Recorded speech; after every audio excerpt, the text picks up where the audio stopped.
रावण का पुष्पक विमान महाभारत और रामायण जैसे पौराणिक ग्रंथों की कहानियों या फिर धारावाहिकों में आपने उड़ान भरने वाले वाहन, जिन्हें विमान कहा जाता है, के बारे में जरूर देखा या पढ़ा होगा।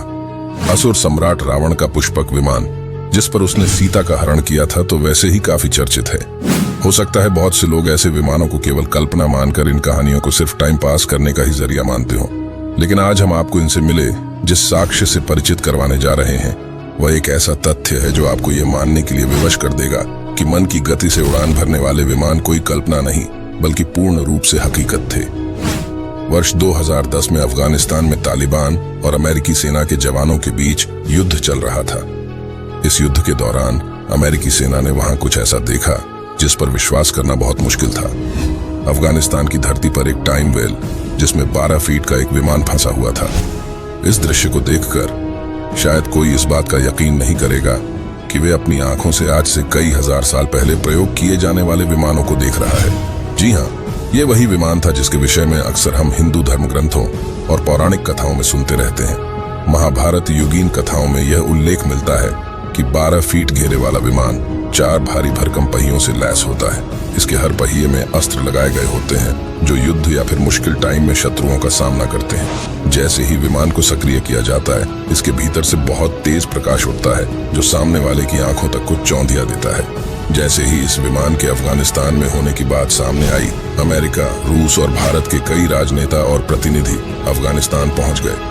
अब आप सोच रहे होंगे कि जब विमान के होने की बात पता चली गई थी तो उसे निकाला क्यों नहीं गया, उसी टाइम वेल में ही क्यों त्याग दिया।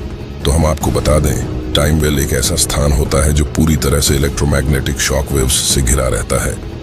उस जगह की सीमा के भीतर जो भी व्यक्ति कदम रखता है वह अदृश्य या फिर पूरी तरह गायब ही हो जाता है। वर्ष 2011 में अमेरिकी सेना के सील्स ने इस गुफा में जाकर विमान को बाहर निकालने की कोशिश की, लेकिन वे 8 जवान कहाँ चले गए, इस सवाल का जवाब किसी के भी पास नहीं है। अधिकारियों का कहना है कि या तो वे गायब हो गए हैं या फिर मारे गए हैं। इस घटना के बाद रशियन फॉरेन इंटेलिजेंस सर्विस ने इस स्थान और विमान की खोज करने की जिम्मेदारी ली। उनका कहना है कि यह विमान महाभारत काल से जुड़ा हुआ है और करीब 5000 वर्ष पुराना है। रूसी एजेंसी द्वारा जारी रिपोर्ट में यह भी कहा गया था कि इस विमान में 4 पहिए हैं और सभी एटम बम से भी ताकतवर हथियारों से सुसज्जित हैं। रिपोर्ट के अनुसार जब इस विमान का इंजन शुरू होता है तब इसमें से बहुत तेज प्रकाश भी निकलता है। यह विवरण रामायण काल से मिलते जुलते दस्तावेजों से मिलता है जिसमें विमान के विषय में जानकारी दी गई है। वैज्ञानिकों की माने तो टाइम वेल आकाश गंगा की तरह होता है। जो भी इसके संपर्क में आता है वह अपना अस्तित्व गंवा बैठता है, जैसे कि उस स्थान पर वे कभी गए ही ना हो। रूसी एजेंसी द्वारा जारी रिपोर्ट के अनुसार यह भी कहा गया, जब यह स्थान, जो कि इलेक्ट्रोमैग्नेटिक वेव्स से घिरा है, दोबारा सक्रिय हुई तब करीब 40 लोग इसकी चपेट में आकर गायब हो गए। इनके साथ साथ खोजबीन में लगे जर्मन शेफर्ड कुत्ते भी इसकी तरंगों की वजह से अदृश्य हो गए थे। जानकारों का कहना है कि यह स्थान, जिसे हम टाइम वेल कह रहे हैं, किसी मंदिर या महल के आकार का हो सकता है। विमान संहिता के एक अनुमान के अनुसार भारत में विमान संहिता की रचना भी आज से करीब 5000 साल पूर्व ही हुई थी। इसी संहिता को आधार बनाकर महाराष्ट्र के निवासी शिवहर तलपड़े ने विमान के ढांचे की रचना की थी, परंतु अंग्रेजी सरकार द्वारा अनुमति न मिलने के बाद परीक्षण बीच में ही त्यागना पड़ रहा। इसके बाद राइट बंधुओं ने सर्वप्रथम विमान को हवा में उड़ान भरने का श्रेय प्राप्त किया।